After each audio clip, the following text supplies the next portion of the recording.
तो सबसे पहले तो माफ़ कीजिएगा, बाहर कार्यक्रम हो रहा है तो काफ़ी सारे स्पीकर्स लगे हैं, इसलिए थोड़ा आवाज़ आ सकती है। तो आज हम बेसिकली एक नया स्टार्ट कर रहे हैं, जिससे हम पूरे द हिंदू को कवर करेंगे, जिसमें इम्पोर्टेंट जो भी न्यूज़ की हेडलाइंस है और जो भी इम्पोर्टेंट आर्टिकल्स है हम उसको कवर करेंगे, राइट। तो सबसे पहला आर्टिकल जो आज आया है वो नोबेल पुरस्कार से रिलेटेड है, राइट। आपको पता होगा कि ट्रायो यानी 3 लोगों को ये दिया गया है, क्वांटम टनलिंग के लिए दिया गया है। सो देखते हैं ये क्या है, कैसे दिया गया, राइट। सो जैसा कि आप जानते ही होंगे कि इसको जो देने वाली संस्था है वो royal Swedish academy of sciences है। नोबेल पुरस्कार 3 वैज्ञानिकों, जिसमें जॉन क्लार्क, मिशेल डेवोरेट और जॉन मार्टिनियस को दिया गया है, यह दिया जाएगा। तीनों ने मिलकर क्वांटम दुनिया की कार्यप्रणाली को बेहतर ढंग से समझने के लिए प्रयोग किए हैं, राइट। अति सूक्ष्म जगत जहां वस्तुएं एकल अवयवी कणों में विभक्त होकर उस तरह से व्यवहार करना बंद कर देती हैं जैसा हम आमतौर पर उनसे अपेक्षा करते हैं, यही खोज की है उन्होंने, इसीलिए उनको नोबेल पुरस्कार दिया गया है। सो देखते हैं क्या है। कणों द्वारा किया जाने वाला आश्चर्यजनक व्यवहार सुरंग है, जिसका शाब्दिक अर्थ होता है कणों की भौतिक दीवार को पार करने की क्षमता। यानी कि जैसा कि आपने सुना होगा जो अंतरिक्ष से आने वाले जो कण है, फोटॉन्स वगैरह, उससे रिलेटेड है, आप समझ सकते हैं। वैसे ही यह उदाहरण के लिए इसने दिया है कि जैसे क्रिकेट पिच पर गेंद तो आएगी, लेकिन क्रिकेट गेंद की तरह क्रिकेट गेंद का कोई कण ज़मीन में भी धंस जाएगा। यानी कि जब पिच है, पिच पे अगर गेंद आएगी और फिर ऊपर जाएगी, लेकिन गेंद के साथ ये जो आ रही है इसके कण ज़मीन पे भी घुस जाएंगे। ये एग्जांपल दिया है, राइट। सो आगे बढ़ते हैं। इस तरह के विचित्र व्यवहार को स्थूल स्तर पर नहीं देखा जा सकता, लेकिन इन वैज्ञानिकों ने दिखाया है कि एकल कणों की बहुलता को संगठित करना और उन्हें सुरंग गुण प्रदर्शित करने के लिए मजबूर करना संभव था, राइट। विद्युत परिपथ, यानी कि जिस प्रकार 1950 के दशक में क्वांटम यांत्रिकी की प्रारंभिक अंतर्दृष्टि ने ट्रांजिस्टर और सिलिकॉन चिप्स के लिए मार्ग प्रशस्त किया था, उसी प्रकार तीनों वैज्ञानिकों ने 2 सुपर कंडक्टर्स के साथ एक विद्युत परिपथ तैयार किया, जो ऐसे घटक हैं जो बिना किसी विद्युत प्रतिरोध के विद्युत धारा का संचालन कर सकते हैं। यानी कि बिना प्रतिरोध के, जैसा कि आप सुपर कंडक्टर का नाम सुन रहे होंगे, वैसे कुछ रिलेटेड है, आप साइंस से भी रिलेट कर सकते हैं। उन्होंने इस पदार्थ की एक पतली परत से अलग किया, जिसे सोफेफसन जंक्शन कहा जाता है, बिल्कुल भी धारा का संचालन नहीं करती, राइट। आगे बढ़ते हैं। तो इस प्रकार में उन्होंने दिखाया कि वे एक ऐसी घटना को नियंत्रित और जांच सकते हैं जिसमें अतिचालक के सभी आवेशित कण एक साथ व्यवहार करते हैं, मानो कि वे एक ही कण हों, जैसे पूरे परिपथ को भर देता है। इस तरह इसके बाद वे प्रदर्शित करने में सक्षम हुए कि ऐसे कण जो बिना वोल्टेज के भी धारा प्रवाह के लिए एक पूर्वापेक्षा है, विद्युत प्रवाह के अनुरूप व्यवहार करने के लिए बनाया जा सकता है।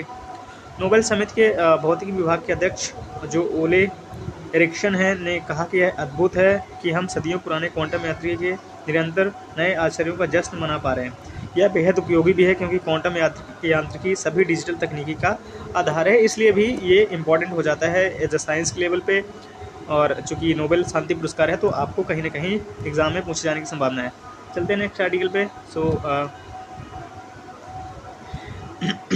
आज जो नेक्स्ट न्यूज़ है, इंपॉर्टेंट न्यूज़ है, उसकी हम सिर्फ हेडलाइंस देखेंगे क्या कहता है, बाकी तो आप जानते ही होंगे।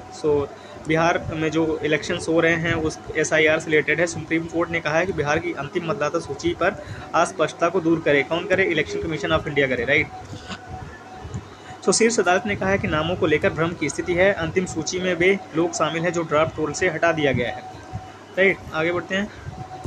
हम सिर्फ हेडलाइंस कवर करेंगे। इसमें पूछा गया है कि क्या चुनाव आयोग ने बहिष्कृत मतदाताओं को व्यक्तिगत रूप से सूचित किया है ताकि उनके बहिष्करण के विरुद्ध अपील करने को उनके अधिकार में सहायता मिल सके। चुनाव आयोग का कहना है कि अंतिम सूची में नाम न होने के खिलाफ एक भी शिकायत नहीं मिली है, यानी इलेक्शन कमीशन ऑफ इंडिया कह रहा है कि एक भी शिकायत नहीं मिले। हम चलते हैं, ये इम्पोर्टेंट है। हम आगे बढ़ते हैं। ये जो हमारा आज का जो नेक्स्ट इम्पोर्टेंट न्यूज़ है, आपने देखा होगा काफ़ी दिनों से चर्चा में है। 4 राज्यों में मल्टी ट्रैकिंग रेल परियोजनाएं शुरू होंगी। कौन कौन से राज्य होंगे? प्रीलिम्स के हिसाब से काफ़ी इंपॉर्टेंट है। रेल मंत्री जो अश्विनी कुमार वैष्णव हैं, उन्होंने ये घोषणा की है। आर्थिक मामलों के केंद्रीय मंत्रिमंडल ने मंगलवार को महाराष्ट्र, मध्य प्रदेश, गुजरात और छत्तीसगढ़ के 18 जिलों में फैली 4 मल्टी ट्रैकिंग परियोजनाओं को मंजूरी दे दी है, जिससे भारतीय रेलवे नेटवर्क में लगभग 894 किलोमीटर की वृद्धि होगी।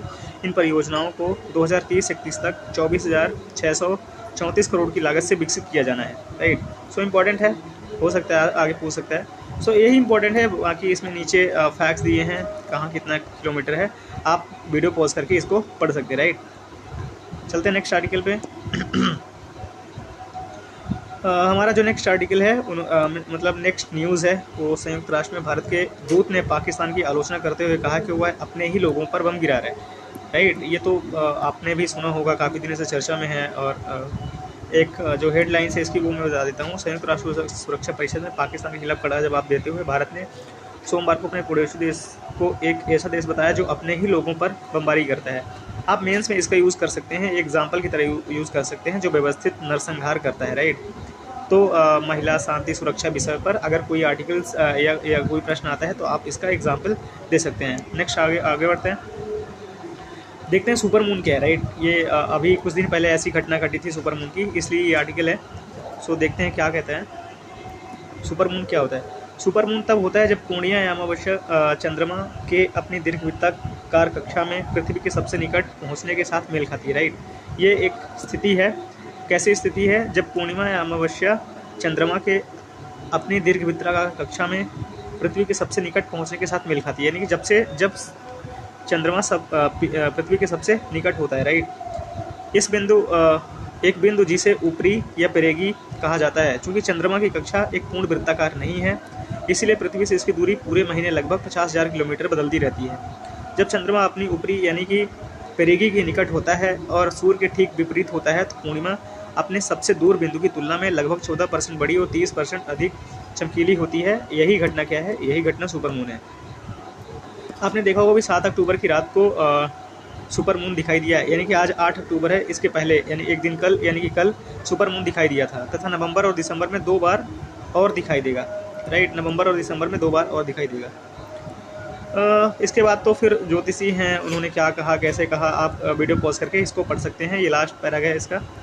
सो मैं आगे बढ़ा रहा हूँ, अगर आप पढ़ना चाहते हैं तो इसमें पढ़ सकते हैं। बाकी जो इम्पोर्टेंट था मैंने आपको बता दिया। नेक्स्ट पढ़ते हैं। ये आज का इम्पोर्टेंट आर्टिकल है, माओवादी से संबंधित है। आप देख रहे होंगे ऑनरेबल होम मिनिस्टर जो हैं काफ़ी दिनों से चर्चा कर रहे हैं, काफ़ी सारे अभियान चलाए जा रहे हैं, जैसे ग्रे हंट वगैरह, राइट। तो माओवादियों को लगातार मारा जा रहा है, तो उसी संबंध में ये आर्टिकल है। क्या कहते हैं आगे देखते हैं।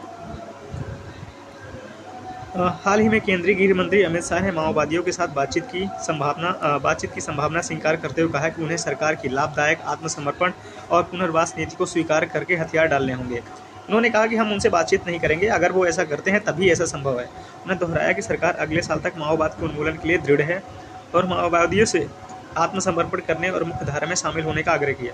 अगर आप यूपीएससी जीएस मेंस 3 का पेपर देखें तो उसमें इंटरनल सिक्योरिटी वाला जो भी पार्ट है, यहाँ से काफ़ी सारे एक्सट्रीमिस्ट ग्रुप से लेकर के वहाँ पे सवाल पूछे जाते हैं, राइट। तो ये उस हिसाब से काफ़ी इंपॉर्टेंट आर्टिकल है। आगे बढ़ते हैं। माओवादियों के लिए इस प्रस्ताव पर गंभीरता से विचार करने का समय आ गया है। पिछले 2 दशकों में, क्योंकि सरकार ने एक लिमिट तय कर दी है कि हम अगले साल में इस डेट के से पहले इनका हम खात्मा कर देंगे, राइट। जैसा कि होम मिनिस्टर अमित शाह ने भी कहा है। प्रतिबंधित भारतीय कम्युनिस्ट पार्टी यानी कि माओवादी के सर्वोच्च निर्णय लेने वाले निकाय, केंद्रीय समिति और पोलित ब्यूरो आकार और प्रभाव दोनों में नाटकीय रूप से सिकुड़ गए हैं। 2004 में जब सीपीआई यानी कि मार्क्सिस्ट लेनिनवादी पीपल्स फॉर वॉर और माओवादी कम्युनिस्ट सेंटर का विलय सीपीआई यानी कि माओवादी के रूप में हुआ था, तब केंद्रीय समिति में लगभग 42 युवा बुद्धिजीवी सदस्य और 10,000 कार्यकर्ता थे। आज केंद्रीय समिति में लगभग 13 सदस्य हैं, यानी कि 42 से 13 हो गए हैं। उनमें से लगभग सभी 60 से अधिक उम्र के हैं, थके हुए हैं और बीमारियों से ग्रस्त हैं। कार्यकर्ताओं का आधार घटकर 2000 तक नीचे आ गया है, यानी 10,000 से नीचे आ गए हैं। पोलित ब्यूरो का लगभग 25 से घटकर केवल 7 से 8 सदस्य रह गए हैं। तो आप देख रहे हैं कि आप कैसे देख सकते हैं कि ये कैसे सिकुड़ रहा है। यह स्पष्ट है कि सशस्त्र विद्रोह अपने अंतिम पड़ाव पर पहुंच गया है और यह आंदोलन जो पहले से ही कुछ समय से क्षीण हो रहा था, अपने सबसे कमज़ोर दौर में है। यहाँ तक कि छत्तीसगढ़ में जो कभी मुक्त क्षेत्र घोषित था, उनके पारंपरिक गढ़ में भी माओवादी का प्रभाव कम हो गया है। गिरावट की शुरुआत कैसे हुई? तो लंबे समय तक माओवादी का संयुक्त आंध्र प्रदेश, उड़ीसा और छत्तीसगढ़ के अविकसित और आदिवासी जिलों में दबदबा रहा, राइट। जब आंध्र प्रदेश और उड़ीसा ने अपने पुलिस बलों में विशेष बलों की संख्या बढ़ाई तो माओवादियों को धीरे धीरे छत्तीसगढ़ में धकेल दिया गया। उनकी बनाच्छादित राज्य में उन्होंने 2 दशकों से भी अधिक समय तक अपना दबदबा बनाए रखा। मुक्त क्षेत्र भी एक वास्तविकता बन गया, क्योंकि माओवादियों ने एक समानांतर सरकार चलाई जिसे उन्होंने जनता की सरकार कहा। उनका नियंत्रण सुकमा, दंतेवाड़ा और बीजापुर, नारायणपुर, कांकेर, राजनांदगांव और बस्तर तक फैला हुआ था। राइट, ये इंपॉर्टेंट लोकेशंस हैं जहाँ पे उनका दबदबा था। आगे बढ़ते हैं। हालांकि जंगल युद्ध और गुरिल्ला रणनीति में प्रशिक्षित केंद्रीय रिजर्व बल की एक विशेष इकाई commando battalion for resolute action की शुरुआत ने चीज़ों को बदलना शुरू कर दिया। जिला रिजर्व गार्ड की तैनाती, आत्मसमर्पण करने वाले माओवादियों और ब्रिगेड सलवा जुडूम के सदस्यों से बना एक आतंकवादी विरोधी बल, जिसे छत्तीसगढ़ सरकार ने स्थापित किया था, कि भी एक गेम चेंजर साबित हुआ।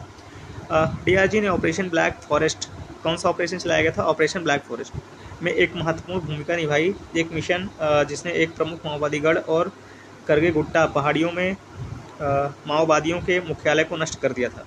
2025 की शुरुआत में लगभग 20 केंद्रीय समिति के सदस्य थे। जनवरी और जून के बीच डीआरजी ने उनमें से 5 को मार डाला, जिनमें महासचिव नंबाला केशव और जिसको शॉर्ट में बसव राजू भी कहा जाता था, उनको मार दिया गया। राइट, तो आप देख सकते हैं कैसे सिकुड़ रहा है मामला। सो इसके अलावा पिछले 18 महीनों में सुरक्षा बलों ने 430 से अधिक माओवादियों को भी मार गिराया है, जिनमें केंद्रीय समिति के सदस्य, मध्य स्तरीय नेता और लगभग 45 महिला कार्यकर्ता समेत कार्यकर्ता शामिल हैं।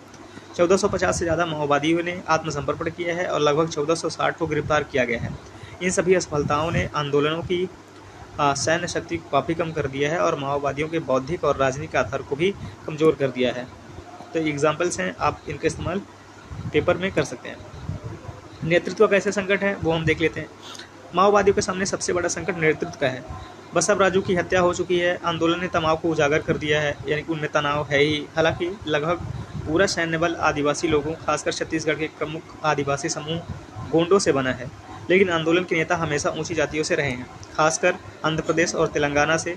जब तनाव सतह पर आया तभी शीर्ष नेताओं ने तेलंगाना के दलित नेता टिप्परी तिरुपति उर्फ देबूजी को नया महासचिव चुना। अब केंद्रीय समिति के 10 सदस्य आंध्र प्रदेश और तेलंगाना से और 3 झारखंड से और 2 छत्तीसगढ़ से हैं। राइट, धीरे धीरे समेटते जा रहे हैं और सरकार समेट ही देगी अगले साल तक। छत्तीसगढ़ हमेशा से माओवादी विद्रोह में एक अनूठा उदाहरण प्रस्तुत करता रहा है।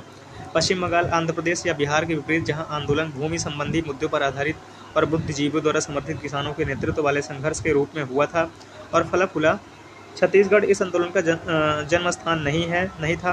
राइट, इसके बजाय आंध्र प्रदेश और बंगाल से खदेड़े जाने के बाद माओवादियों ने इसे एक रणनीतिक सुरक्षित पनाहगार के रूप में चुना था। छत्तीसगढ़ के कई आदिवासी जिन्होंने आत्मसमर्पण कर दिया है, कहते हैं कि वे माओवादियों की सांस्कृतिक शाखा द्वारा प्रस्तुत गीतों और नाटकों से प्रेरित होकर आंदोलन में शामिल हुए थे, न कि किसी विचारधारा के कारण। हालांकि ज़्यादातर बोला जाता है कि विचारधारा के कारण ऐसा हुआ था, लेकिन जिन्होंने ये आर्टिकल लिखा है वो इसका खंडन करते हैं। विडंबना यह है कि राज्य प्रायोजित सलवा जुडूम आंदोलन माओवादियों के लिए एक वरदान साबित हुआ।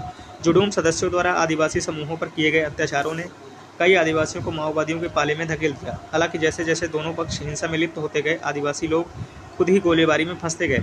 इससे माओवादी आंदोलन से आदिवासी समुदायों का मोहभंग बढ़ता गया और वे धीरे धीरे उनसे दूर होते गए। राइट, तो नेक्स्ट, राजनीतिक विकास की बजाय सैन्यीकरण को तरहीज देने वाले माओवादियों ने आंदोलन को बुरी तरह प्रभावित किया है। पिछले 25 वर्षों में उनके बौद्धिक आधार, बाहरी समर्थन और शिक्षित युवाओं की भर्ती में भारी गिरावट आई है। सुरक्षा बलों के आधुनिकीकरण, बेहतर खुफिया जानकारी साझाकरण और कार्यान्वयन या समन्वित अभियानों के साथ इसने माओवादियों को हाशिए पर धकेल दिया है। यानी कि आप देख सकते हैं कैसे इनको लगातार पीछे धकेला जा रहा है। यह गिरावट दर्शाती है कि नागरिक समाज के समर्थन से लोकतांत्रिक तरीके से चलाया गया सतत आंदोलन सशस्त्र संघर्ष की तुलना में बेहतर परिणाम दे सकता था, जैसा उड़ीसा के नियमगिरी या आंध्र प्रदेश के सोमपेटा में हुआ। ये आर्टिकल जो ये कहना चाहता है कि धीरे धीरे सिकुड़ रहा है और जो माओवादी हैं उनको पीछे हटना ही होगा, और जैसा कि होम मिनिस्टर ने भी कहा है कि वो अगले साल तक इसको समेट देंगे। राइट, बढ़ते हैं नेक्स्ट आर्टिकल की ओर। आपने देखा होगा हाल ही में जो हमारी फाइनेंस मिनिस्टर हैं, उन्होंने अभी हाल ही में डिजिटल जो CBDC या फिर जो क्रिप्टो करेंसी है उसको लेकर के एक स्टेटमेंट दिया था। उसी से रिलेटेड ये आर्टिकल है। यानी कि RBI ने भी स्टेटमेंट दिया है, बोला है कि डिजिटल मुद्रा के अनावरण के लिए अन्य देशों का इंतजार है। यानी कि वो ऐसा सोच रहे हैं कि अन्य देश भी इसके समर्थन में आएंगे। डिप्टी गवर्नर, उपराज्यपाल का मतलब यहाँ पे डिप्टी गवर्नर है। जो रविशंकर की टिप्पणी ऐसे समय में आई है जब वित्त मंत्री राष्ट्रों को स्थिर सिक्कों को अपनाने के लिए तैयार होने की आवश्यकता पर बल दिया है, राइट। आगे बढ़ते हैं, उन्होंने क्या कहा ये देख लेते हैं, ये इंपॉर्टेंट है, बाकी तो जो भी है तो है। सो आरबीआई के डिप्टी गवर्नर रविशंकर ने कहा है कि वह अन्य देशों द्वारा डिजिटल मुद्रा लॉन्च किए जाने का इंतजार कर रहा है और खुदरा बिक्री के लिए देश भर में सेंट्रल बैंक डिजिटल करेंसी यानी सीबीडीसी लॉन्च करने का कोई जल्दबाजी नहीं कर रहा है। यानी कि सीबीडीसी, क्रिप्टो करेंसी, ये सब न्यूज़ में है, तो यहाँ से प्रीलिम्स में सवाल पूछे जाने की संभावना है। तो यहाँ कुछ है नहीं, कुछ डाटा दिए हैं, मैं आप वीडियो पॉज करके पढ़ लीजिएगा। तो राइट, हम बढ़ते हैं नेक्स्ट आर्टिकल की ओर, जो आज का लास्ट और इम्पॉर्टेंट है। आर्टिकल कहता है प्रगति का मार्ग जो सोने से पक्का है, यानी कि ये उसका हेडिंग है। आगे देखते हैं कहना क्या चाहते हैं। जो लिखा है, जिन्होंने लिखा है वो गौरव वल्लभ हैं। वो प्रधानमंत्री की आर्थिक सलाहकार परिषद के अंशकालिक सदस्य और वित्त के प्रोफेसर भी हैं। तो आप समझ सकते हैं कि प्रधानमंत्री की जो हेड कमेटी है जो उनको रिकमेंडेशन देती है, उसमें भी ये सदस्य रह चुके हैं या हैं। एक पुनर्जीवित विश्वास आधारित स्वर्ण मुद्रीकरण योजना भारत को अपनी शर्तों पर अपने विकास को परिभाषित करने में मदद कर सकती है, राइट। क्या कहते हैं ये देखते हैं। आत्मनिर्भरता भारत की कहानी का केंद्र रही है, न केवल आर्थिक योजना के रूप में बल्कि अस्तित्व के दर्शन के रूप में भी। हमारे लिए आत्मनिर्भरता का अर्थ हमारे हमेशा भीतर से शक्ति प्राप्त करना रहा है ताकि हम दुनिया में और ऊंचे उठ सकें। प्रधानमंत्री नरेंद्र मोदी के नेतृत्व में भारत ने आत्मनिर्भरता को नए जोश के साथ अपनाया है और महत्वाकांक्षी विचारों को विभिन्न क्षेत्रों में मूर्त राष्ट्रीय उपलब्धियों में परिवर्तित किया है। उनके शासन ने वैश्विक अनिश्चितताओं के बीच भी अद्वितीय लचीलापन और नवाचार का प्रदर्शन करते हुए भारत की आत्मनिर्भरता की यात्रा को गति दी है, राइट। तो इन्होंने एक बेस क्लियर किया। अभी हम देखते हैं कि ये क्या कहना चाहते हैं। इसी सहज ज्ञान ने भारत की यात्रा को परिभाषित किया। 1960 के दशक में जब सूखा पड़ा तो हरित क्रांति ने भारत को खाद्य सुरक्षा प्रदान की। 1990 के दशक में डिजिटल क्षेत्र में दूरदर्शिता से प्रतिभा को राष्ट्रीय शक्ति में बदल दिया। कोविड-19 के दौरान भारत ने वैज्ञानिक और विनिर्माण क्षेत्र में आत्मनिर्भरता का प्रदर्शन करते हुए तेजी से अपने स्वदेशी टीके विकसित किए। आज यह रक्षा प्रणालियों में आत्मनिर्भरता की ओर अग्रसर है। यह सीख एक ही है, जब भी भारत ने आत्मनिर्भरता को चुना है, संकट को क्षमता में बदल दिया गया है। तो यहाँ से काफ़ी सारे इंपॉर्टेंट पॉइंट जनरेट हो सकते हैं मेंस के लिए। इस सिद्धांत को भारत के विकास के वित्त पोषण में अपनी सबसे प्रबल अभिव्यक्ति की आवश्यकता है। भारत ने 2000 से अब तक $1 ट्रिलियन से अधिक का सकल प्रत्यक्ष विदेशी निवेश आकर्षित किया है। फिर भी वैश्विक वास्तविकताएं बदल रही हैं। कैलेंडर वर्ष 2024 में वैश्विक निवेश प्रवाह में 11% से अधिक की कमी आई है, जबकि अंतर्राष्ट्रीय परियोजना वित्त पोषण सौदों में 27% की गिरावट आई है। विदेशी पोर्टफोलियो निवेश हालांकि पर्याप्त है, वैश्विक झटकों से प्रभावित होकर अस्थिर बना हुआ है, यानी फ्लोटिंग रेट में है। जैसे जैसे दुनिया वैश्वीकरण से पीछे हट रही है और विदेशों में पूंजी की लागत बढ़ रही है, भारत अपने भविष्य को बाहरी प्रवाह पर निर्भर नहीं रह सकता। भारत के अपने विकास को गति देने के लिए भारत की अपनी संपत्ति को अनलॉक करने का समय आ गया है, यानी कि आत्मनिर्भरता की ओर बढ़ने का, अच्छे से बढ़ने का समय आ गया। दूसरा है अपार मूल्य का भंडार, यानी कि सबसे आकर्षण शुरुआती बिंदु सोना है। पीढ़ियों से सोना भारतीय घरों में मूल्य का भंडार और सुरक्षा का प्रतीक रहा है। समय के साथ यह भरोसा असाधारण स्तर पर बढ़ गया है। आज भारत में परिवारों के पास सामूहिक रूप से लगभग 25,000 टन सोना है, राइट, जो इसे दुनिया का सबसे बड़ा निजी भंडार बनाता है। आज के मूल्यों पर यह लगभग $2.4 ट्रिलियन की संपत्ति के बराबर है। यह वित्त वर्ष 26 के संदर्भ में भारत के सकल घरेलू उत्पाद के 55% से अधिक के बराबर है। यह मूल्य भारत के बैंकों द्वारा दिए गए सभी ऋणों से भी अधिक है, यानी कि भारत में जितने भी बैंक है, जितना उन्होंने टोटल ऋण दिया है उससे भी अधिक भारत में जो जनता है उन्होंने सोने को होल्ड करके रखा है। विडंबना यह है कि इतने भंडार के बावजूद भारत सोने के सबसे बड़े आयातकों में से एक बना हुआ है, यानी कि हम लगातार इंपोर्ट करते हैं, जो विदेशों से आने वाली लगभग 87% मांग को पूरा करता है, और आयात उसके कुल बिल का 8% है। 2010 और 13 के बीच सोने के आयात ने भारत के व्यापार घाटे का लगभग 1/3 हिस्सा बनाया। यह विरोधाभास एक बड़ी चुनौती और एक आधारभूत अवसर दोनों को उजागर करता है, यानी कि एक तरह एक दृष्टिकोण से तो हम सबसे बड़े उसके जो होल्डर्स हैं वो हैं, और हम सबसे ज़्यादा इंपोर्ट भी करते हैं। चूँकि भारत का सोने से रिश्ता सांस्कृतिक और सभ्यतागत है, इसलिए ज़बरदस्ती प्रतिबंध इस पर इसका समाधान नहीं हो सकता। इसके बजाय एक पुनर्जीवित विश्वास आधारित स्वर्ण मुद्रीकरण योजना की आवश्यकता है। कमजोर बुनियादी ढांचे और सीमित पहुंच के कारण असफल रहे पिछले प्रयोगों के विपरीत एक पुनर्कल्पित योजना को वैश्विक सर्वोत्तम प्रथाओं पर आधारित होना चाहिए। यानी कि यहाँ से इसका जो स्वर्ण मुद्रीकरण योजना की बात कर रहे हैं, हालांकि गवर्नमेंट ऐसा पहले लेके आ चुकी है, आप जिसको गोल्ड बॉन्ड के नाम से जानते होंगे, लेकिन उसको सरकार ने पीछे हट लिया है उससे, क्योंकि सरकार को लगातार नुकसान हो रहा था। तो वहाँ से सवाल पूछे जा सकते हैं। यह इसका उल्लेखनीय उदाहरण कुछ देशों से मिलता है जिन्होंने सफलतापूर्वक परख सुविधाओं में निवेश किया, नवीन स्वर्ण बचत उत्पाद बताए और मोबाइल ऐप्स के माध्यम से स्वर्ण प्रवाह को डिजिटल बनाया, जिससे हजारों टन तकिए के नीचे रखे सोने को अपनी औपचारिक वित्तीय प्रणाली में लाने में सफलता मिली। भारत इन सबक को अपना सकता है, राइट। तो हम भी ऐसा कर सकते हैं, हम उसको डिजिटल रूप में प्रेजेंट कर सकते हैं देश के सामने, लोगों के सामने, ताकि लोग डिजिटल रूप में सोने को रखें, राइट।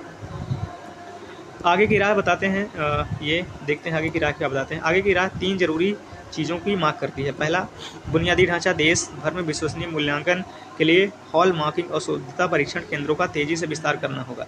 यानी कि भारत में ऐसे कई परीक्षण केंद्र होने चाहिए जहां पे हम ले जाके हॉल मार्किंग करा सकें, सोने का परीक्षण करा सकें।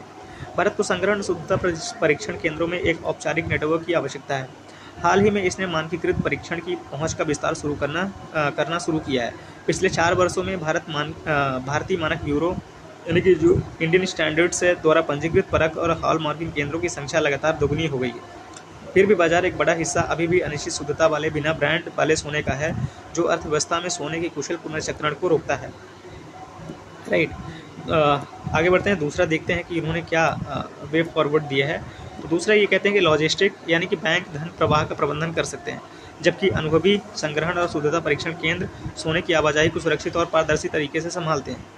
तीसरा, डिजिटलीकरण यानी प्रत्येक घरेलू जमाकर्ता को अपने धातु शेष को बैंक खाते की शेष राशि की इस तरह आसानी से ट्रैक करने में सक्षम होना चाहिए, लेकिन इससे बढ़कर विश्वास ही आधार है।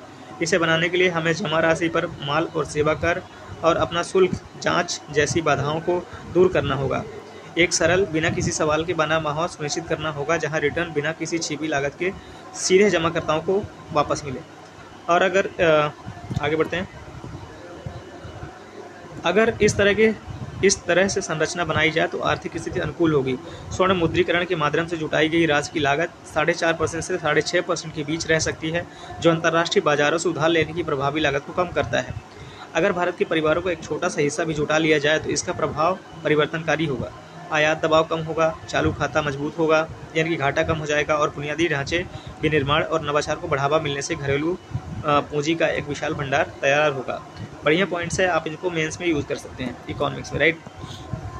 आगे बढ़ते हैं, वित्तीय आत्मनिर्भरता का क्षण यानी कि इतिहास गवाह है कि भारत ने हमेशा संकट के क्षणों का सामना किया है और उन्हें क्षमता में बदला है। जिस तरह से हमने हरित क्रांति के दौरान खाद्य सुरक्षा और डिजिटल युग में IT सेवाओं में वैश्विक नेतृत्व हासिल किया, उसी तरह अब यह वित्तीय आत्मनिर्भरता के आह्वान के सामने खड़ा है। आप देख रहे होंगे प्राइम मिनिस्टर ने हाल ही में एक आत्मनिर्भरता का आह्वान किया। उन्होंने कहा कि आप स्वदेशी चीज़ों को अपनाएं, राइट। घरेलू धन जुटाना इसलिए ये महत्वपूर्ण हो जाता है परीक्षा के हिसाब से भी और वैसे भी, खासकर सोने के माध्यम से केवल एक आर्थिक विकल्प नहीं, यह एक सभ्यतागत विकल्प है, राइट। आगे बढ़ते हैं, जो कि लास्ट पैरा है इस आर्टिकल का और आज के सेशन का भी।